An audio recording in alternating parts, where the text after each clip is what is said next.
Paghawi ni Kay Abad sa kamay ng kanyang anak, hinulan ng samot-saring reaksyon.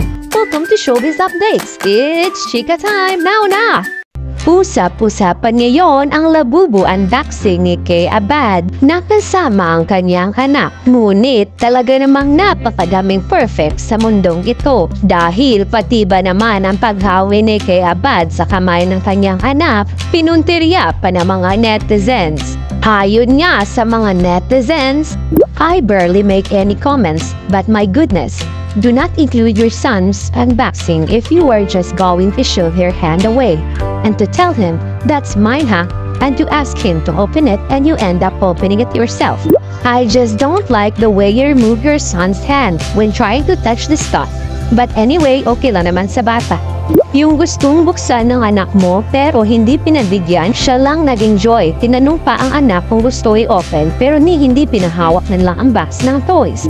Mas siya ang nag-enjoy. Sana nagsulo na lang siya mag-unbox. Very wrong ka dito, Kay. Doon ako sa kamay niya na patingin, hinawi kamay ng anak niya. Grabe, ang dami talagang mapanghusga sa mundong ito. Alam naman natin na mabuting ina si Kay Abad. Heto at panoorin ninyo ang kabuuhang video.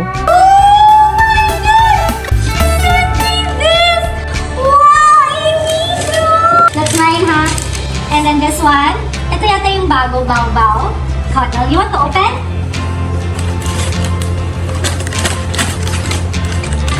Wow! What's this?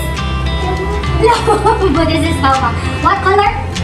Green! Yay! Oh, there's one more. Ooh! Labubu!